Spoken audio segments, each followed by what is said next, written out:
They didn't even give me a chair, I remember thinking, as I stood there holding a tray of champagne flutes while the rest of the family raised theirs in celebration. The room sparkled with soft golden lights, the kind that made everything look warmer than it really was, and laughter drifted through the air like it belonged to someone else's life. It was my son Daniel's 25th wedding anniversary, a milestone I had once dreamed of celebrating beside him, not behind a kitchen counter. I had arrived that evening in a navy silk dress I'd carefully pressed that morning, a small gift box in my purse, and a quiet sense of pride that I had helped build the life he now proudly displayed to his guests. But the moment I stepped into the house, something felt off. Emily greeted me with a quick smile that didn't reach her eyes, her hand already gesturing past me toward the hallway as if I were just another vendor arriving late. "We're a little tight on space tonight," she said lightly, adjusting the sleeve of her designer gown. "It would really help if you could stay in the kitchen for a bit." I nodded before I even realized what she had asked. I've always been someone who avoids making a scene, someone who believes that dignity is found in restraint. So I walked into the kitchen, placed my purse neatly on the counter, and began arranging the appetizers as if that had been my role all along. From where I stood, I could hear the music shift into something softer, followed by applause as Daniel tapped his glass for a speech. I paused for a moment, just long enough to hear his voice, warm and confident, thanking his friends, his colleagues, and, of course, his wife. My name never came. I picked up another tray and carried it out, weaving carefully between guests who smiled politely but never asked who I was. Someone reached for a drink without looking at me, their fingers brushing mine as if I were invisible. I smiled anyway. I always do. I told myself it was just a misunderstanding, that perhaps they hadn't expected so many people, that maybe my place would open up later. But as the evening unfolded, I began to notice the details that are easy to ignore when you still believe you belong. There was no seat with my name, no introduction, no acknowledgement. Just a quiet assumption that I would remain where I had been placed. And so I did. I stood by the sink, refilling glasses, wiping down counters, listening to the distant hum of a celebration I had once been at the center of. The strange thing is, I didn't feel anger at first. Just a slow, settling clarity. Because moments like this don't come out of nowhere. They build quietly over years, hidden in small dismissals and polite exclusions. And as I dried my hands on a linen towel that wasn't mine, I realized something I hadn't allowed myself to see before. This wasn't about space. It wasn't about the party. It was about where they believed I belonged. And for the first time, I understood exactly what that meant. I had spent the entire morning preparing for that evening, moving slowly but carefully through a routine I had followed for decades whenever something important was on the calendar. Even though lately there had been fewer invitations and even fewer moments that truly felt like they still included me. I remember standing in front of my bedroom mirror just after 9 o'clock, holding 2 dresses against my frame, trying to decide which one felt more appropriate for a celebration that was supposed to honor a life I had helped build. The navy silk felt right in the end, elegant without trying too hard, the kind of dress Daniel once told me made me look strong. I pressed it myself, smoothing every crease with quiet precision, the soft hiss of steam filling the room as sunlight filtered through the curtains and warmed the hardwood floor beneath my feet. On the dresser sat a small velvet box containing the gift I had chosen weeks earlier, a pair of engraved silver champagne flutes with their names and anniversary date etched in delicate script. I had driven nearly 40 miles to find them, insisting on something meaningful rather than convenient, because that is how I have always approached family, with effort that no one sees and care that no one measures. By early afternoon, I had wrapped the box in cream-colored paper and tied it with a ribbon that matched the dress I would wear, placing it carefully into my handbag as though it were something fragile, even though I knew the real fragility was something else entirely. The drive to their house took just under an hour, a familiar route I had traveled so many times before, passing the same grocery store where I used to shop for Sunday dinners and the same park where Daniel once learned how to ride his bicycle while I ran behind him, studying the seat with one hand and trusting that he would not fall. Back then, he always looked back to make sure I was still there. That thought stayed with me as I pulled into the driveway that evening, noticing the line of cars already parked along the curb, each one belonging to someone who had been welcomed inside without question. I sat in the car for a moment longer than usual, adjusting the bracelet on my wrist, taking a breath that felt heavier than it should have, and reminding myself that this was a celebration, not a test. When I finally stepped out, I could hear music drifting through the open windows, something soft and polished, the kind of background sound meant to make everything feel perfect. I walked up the path with the same quiet confidence I had carried into every family gathering before, believing that no matter how much time had passed, my place would still be waiting for me somewhere inside. I knocked once, then opened the door when I heard voices nearby, stepping into a space filled with laughter, conversation, and a kind of warmth that seemed to stop just short of where I stood. For a brief moment, I thought perhaps I had arrived too early to see the full picture, that maybe I simply needed to find my place within it. But now, standing hours later by the kitchen sink with the faint smell of soap on my hands and the echo of their celebration just beyond the doorway, I understood that the distance I felt had not started tonight. It had been growing quietly, piece by piece, long before I ever picked up that tray.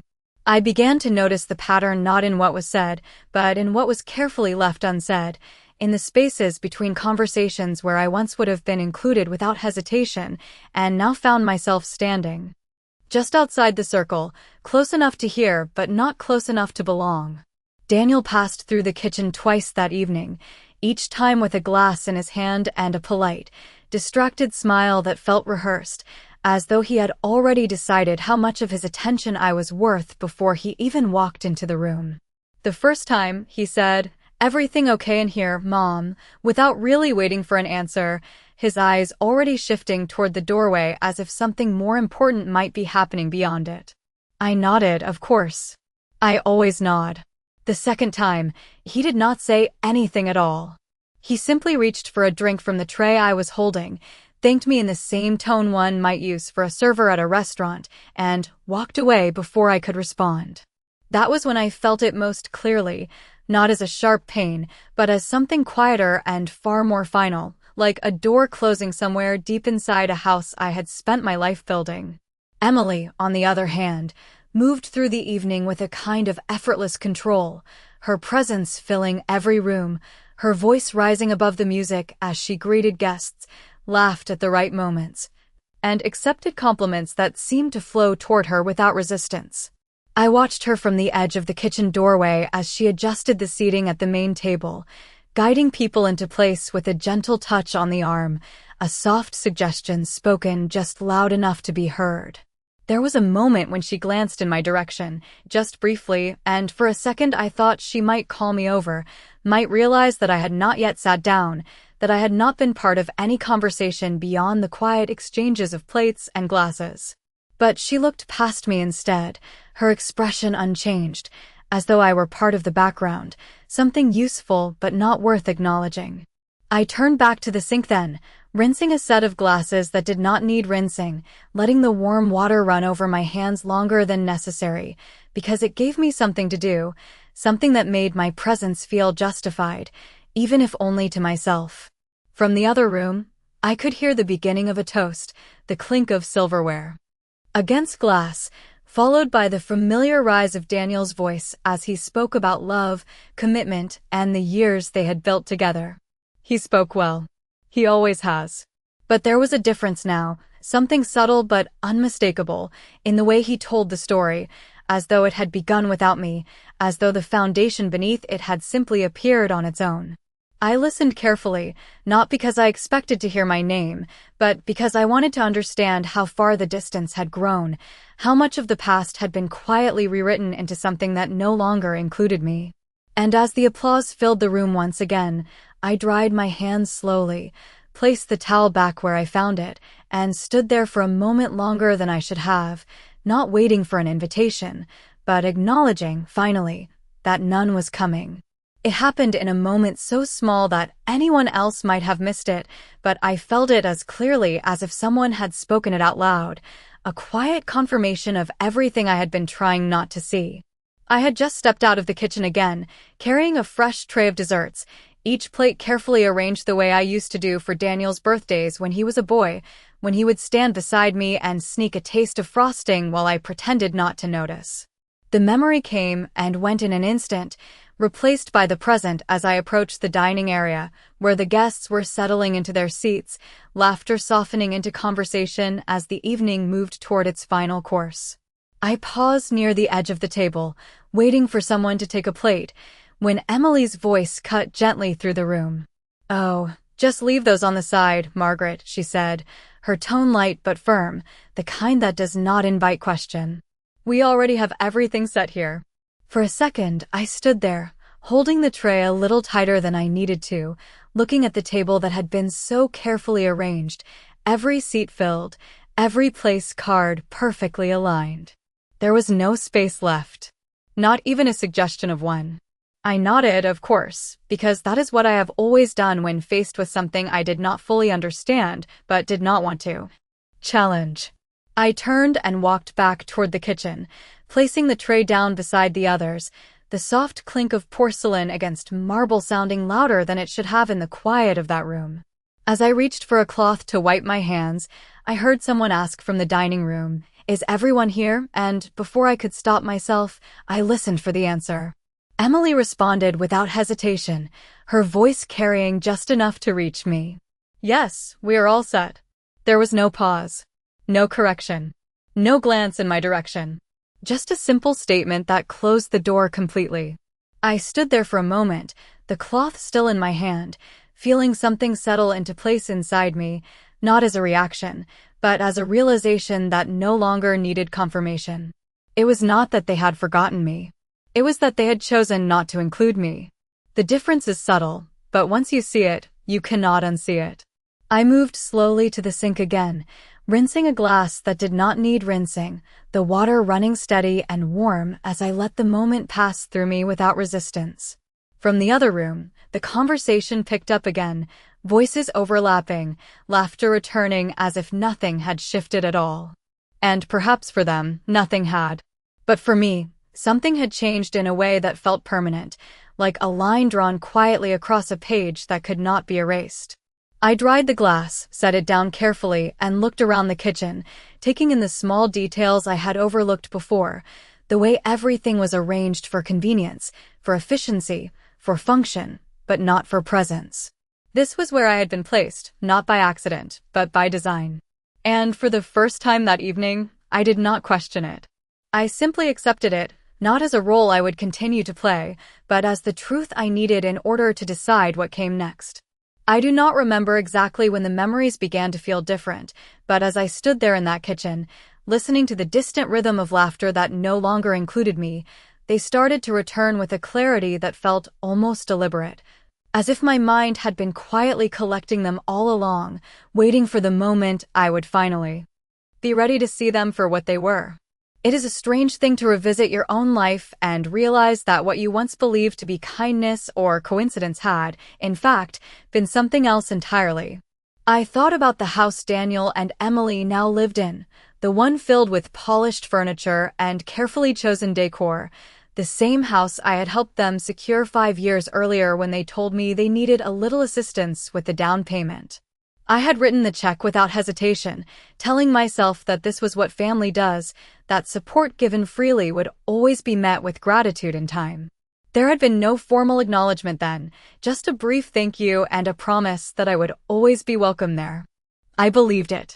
I remember the weekends I spent in that same kitchen, standing at the very counter where I now dried glasses, preparing meals while Emily rested upstairs during her pregnancy, insisting she needed to conserve her energy. I did not question it. I cooked, I cleaned, I folded laundry, all with the quiet understanding that I was helping build something meaningful for all of us. When their daughter was born, I was there again, rocking her gently through long afternoons so they could sleep, walking the floor late into the night while the house remained still, my footsteps soft against the hardwood as I hummed songs I had once sung to Daniel. Those moments felt like a continuation of something natural, something expected, the rhythm of a life devoted to others. But now, standing alone with the faint scent of dish soap in the air, I began to see how those contributions had slowly shifted in meaning, not for me, but for them. What I had given freely had become something assumed, something expected without question, until my presence itself was no longer seen as a gift, but as a convenience. I thought about the holidays that had grown smaller over the years, the invitations that arrived later and later, sometimes replaced by brief phone calls explaining that plans had changed at the last minute. I remembered the time I showed up for my granddaughter's school recital, only to find out that they had attended a different performance. The day before, without telling me, Emily's explanation delivered with a smile that suggested it had simply slipped her mind. At the time, I had accepted it, brushing aside the quiet disappointment as something minor, something not worth holding on to. But now, each of those moments returned with a different weight, fitting together like pieces of a pattern I had been too willing to ignore. I placed the last glass back onto the rack and rested my hands against the edge of the counter, feeling the cool surface beneath my fingertips as I allowed the realization to settle fully. This had not happened overnight. It had been built slowly, carefully, in ways that were easy to overlook if you were determined to believe in the best of people. And perhaps that had been my mistake, not the giving, not the helping, but the belief that those things would always be remembered in the way I intended them to be. The voices in the other room grew louder again, rising and falling in a rhythm that felt distant now, no longer something I strained to be part of. I did not feel the need to step back into that space, not because I was unwelcome, but because I finally understood that I had been standing outside it for much longer than just this evening, and, for the first time, I was no longer trying to find my way back in. I did not expect anyone to notice, and for most of the evening, no one did, which somehow made what happened next feel even more significant, not because it changed anything in a dramatic way, but because it confirmed that I was not imagining what I had begun to understand. I was standing near the far end of the counter, folding a clean dish towel with slow, deliberate movements, when I heard a soft voice behind me ask, "Why are you in here?" I turned slightly and saw Claire, Emily's younger cousin, someone I had met only a handful of times over the years, standing in the doorway with a small plate in her hands and a look on her face that did not quite match the rest of the evening. She was not smiling. She was observing. I offered a polite answer, the kind that keeps things simple. "Just helping out," I said, smoothing the edge of the towel as if that explained everything. She did not seem convinced. She stepped further into the kitchen, glancing briefly toward the dining room before lowering her voice just enough to create a space that felt separate from the rest of the house. "I thought you would be out there," she said, nodding toward the sound of laughter. There was no accusation in her tone, only a quiet confusion that felt more honest than anything I had heard all night. I gave a small smile, the kind that closes a conversation before it opens. "They have everything under control," I replied. "I am more useful here." It was a sentence I had used many times in my life, always meant to reassure others, but as I heard it this time, it sounded different, almost like something I had been taught to say without ever questioning why. Claire hesitated for a moment, then placed her plate on the counter without taking her eyes off me. "That does not seem right," she said, not loudly, not dramatically, just clearly enough that the words settled between us with a weight I could not ignore. I did not respond immediately. Instead, I reached for another glass, running it under the faucet even though it was already clean, buying myself a few seconds to consider what she had said and what it meant to hear it from someone who had no reason to say it at all. "It is fine," I said finally, my voice steady, practiced. "It is their night." Claire shook her head slightly, not in disagreement, but in quiet disbelief. "It can be their night without you being treated like this," she replied, her eyes soft but unwavering. For a moment, I felt something shift again, not inside me this time, but in the space around me, as if the truth I had been holding silently had just been spoken aloud for the first time. I looked at her then, really looked, and saw that she was not trying to cause trouble, not trying to make a point. She was simply reacting to what she saw, without the layers of justification that had kept me in place for so long. I dried the glass carefully and set it aside, the motion slow and precise, because that is how I have always handled things that matter. "Sometimes," I said, choosing my words with care, "people only see what they're used to seeing." Claire did not argue with that. She only nodded once, as if she understood more than she let on, and picked up her plate again. "You deserve better," she said quietly before turning back toward the dining room, leaving me alone with the sound of running water and the echo of a sentence I had not allowed myself to fully accept until now. I stood there for a moment longer, my hands resting lightly on the edge of the sink, and for the first time that evening, I did not feel invisible. I felt seen. And that, more than anything else, made it impossible to go back to pretending that nothing had changed. I did not return to the dining room after that, not because I was avoiding it, but because something inside me had already stepped away, quietly and without announcement, from a place that no longer felt like it belonged to me. Instead, I remained in the kitchen, but my movements changed. I was no longer trying to be useful in the way I had been before. I slowed down. I placed each glass back into its spot with intention, not urgency. I wiped the counter not because it needed to be clean, but because it gave me time to think, time to see things clearly without the distraction of conversation or expectation. And as I stood there, I began to trace the pattern fully, not just in isolated memories, but as a continuous line that stretched further back than I had allowed myself to admit. I remembered the first time Emily suggested hosting Thanksgiving at their house, how she had smiled and said it would be easier for everyone, how I had agreed without hesitation, thinking it was a natural shift as families grow and change. That year I arrived early, just as I always had, ready to help prepare the meal, only to find everything already done, every dish assigned, every role filled. "Just relax," she had told me then, her tone pleasant but final. I sat on the edge of the living room, watching as the day unfolded without me, telling myself it was a kindness, not a dismissal. The following year, I was asked to bring only dessert, nothing more. Then came the year I was told dinner would be smaller, just immediate family, a phrase. That sounded harmless until I realized it no longer included me. Each step had been small, each change easy to explain on its own. But together, they formed something undeniable. I thought about Christmas mornings that had quietly shifted to afternoons, then to brief visits, then to phone calls that lasted less than 5 minutes.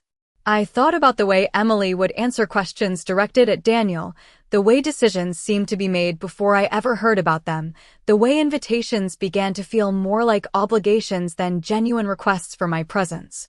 And through it all, I had adjusted, adapted, told myself that this was simply how life moved forward, that I needed to make space for their independence, their choices, their way of doing things. But standing there now, with the echo of Claire's words still lingering in the air, I saw it differently. It was not about making space. It was about being replaced. Not suddenly, not cruelly, but gradually, carefully, until there was nothing left to question, because there was nothing left to hold on to. I picked up my handbag from the corner of the counter, feeling its familiar weight in my hand, and for a moment, I considered walking back into the dining room, reclaiming a seat that had never been offered. But I did not. Not because I could not, but because I no longer needed to prove anything to anyone in that house. Instead, I stood there a moment longer, listening to the laughter that now felt distant rather than inviting, and allowed myself to accept something I had resisted for far too long. I was no longer part of the story they were telling. And once I understood that, I also understood something else, something quieter but far more important. If I was no longer part of their version, then I was finally free to decide what mine would be. There is a quiet kind of strength that comes not from reacting, but from deciding, and I felt it settle into me as naturally as breath, steady and undeniable, as I reached for my coat and slipped it over my shoulders without hesitation or announcement. No one called out to stop me. No one noticed that I had stepped away from the kitchen, from the role I had been quietly assigned, from the evening itself. The music continued, laughter rising and falling behind me as if nothing had shifted at all, and in a way, nothing had, at least not for them. But for me, everything had already changed. I walked through the hallway slowly, not because I was uncertain, but because I wanted to take in every detail one last time, the framed photographs on the wall, the polished floors I had once helped clean, the soft glow of lights that had never quite reached me that evening. When I passed the dining room, I did not stop. I did not look in.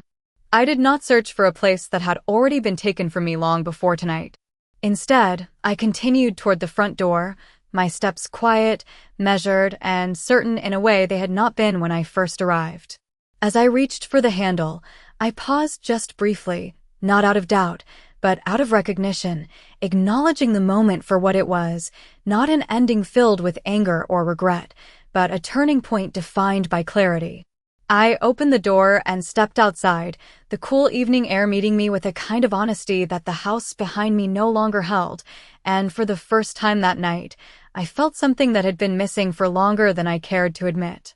I felt space. Not the empty kind that comes from being excluded, but the open kind that comes from no longer waiting to be included at all. I walked down the path toward my car, the sound of gravel beneath my shoes grounding me in the present, reminding me that I was not leaving something behind as much as I was stepping forward into something I had not yet fully defined. When I reached the driver's seat, I did not start the engine right away. Instead, I placed my hands on the steering wheel and sat there in silence, letting the stillness settle around me, letting the weight of the evening shift into something lighter, something more manageable now that it no longer needed to be carried for anyone else. I thought about the years ahead, not with fear or uncertainty, but with a quiet understanding that they would be shaped by choices I had avoided making for far too long. I would not explain myself. I would not ask for recognition. I would not return to a place where my presence had to be justified. The engine started with a soft hum, and as I pulled away from the house, I did not look back in the mirror. There was nothing there I needed to see again. What mattered was ahead, in the space I had finally claimed for myself, in the decisions I would make without waiting for permission, in the life I would rebuild on my own terms, not loudly, not dramatically, but with the same quiet certainty that had carried me through everything before. And this time, I would not mistake silence for acceptance or absence for peace. This time, I would remember. The next morning arrived without urgency, without the usual sense of obligation that had once shaped the rhythm of my days, and for the first time in a long while, I allowed myself to move through it without thinking about what anyone else might need from me.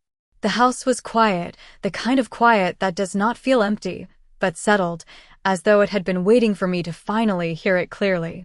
I made my coffee slowly, measuring each step with care, not out of habit, but out of intention, because I understood now that even the smallest routines could be reclaimed when they were no longer performed for someone else's comfort. I sat by the window with the morning light stretching across the table, and I did not reach for my phone. There were no messages waiting, no apologies sent in the middle of the night, no sudden realization from anyone that I had left without a word. And I found that I did not expect one. That part of me, the part that once waited for acknowledgement, had grown quiet in a way that felt final.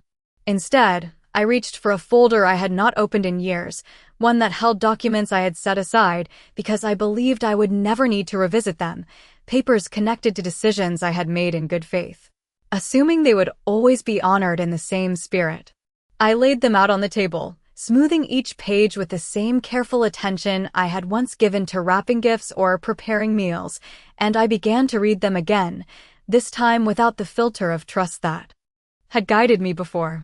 It did not take long to see what I had missed, or perhaps what I had chosen not to question, the small details written in clear language that I had once skimmed over because I believed the intentions behind them mattered more than the terms themselves. But intentions change, and what remains is what has been put into place quietly, long before anyone thinks to challenge it. I did not feel anger as I read. I did not feel regret. What I felt was something steadier, something that carried less weight but far more clarity, the understanding that I still had choices, not in the past, but in what I would do next. I gathered the papers into a neat stack and placed them back into the folder, not to hide them again, but to keep them ready. Because this time I would not approach things with assumptions.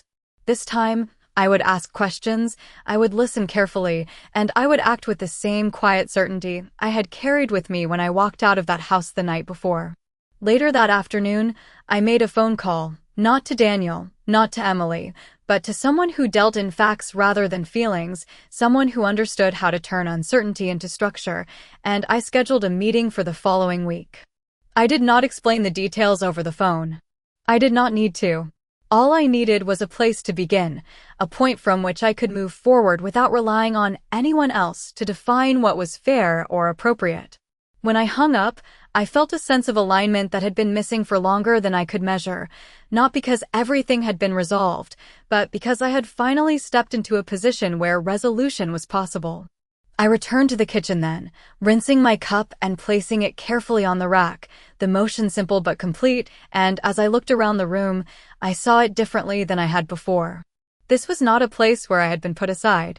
It was a place where I had chosen to stand, and now I was choosing to step somewhere else, not in reaction, not in anger, but with a quiet understanding that what comes next will not be given to me.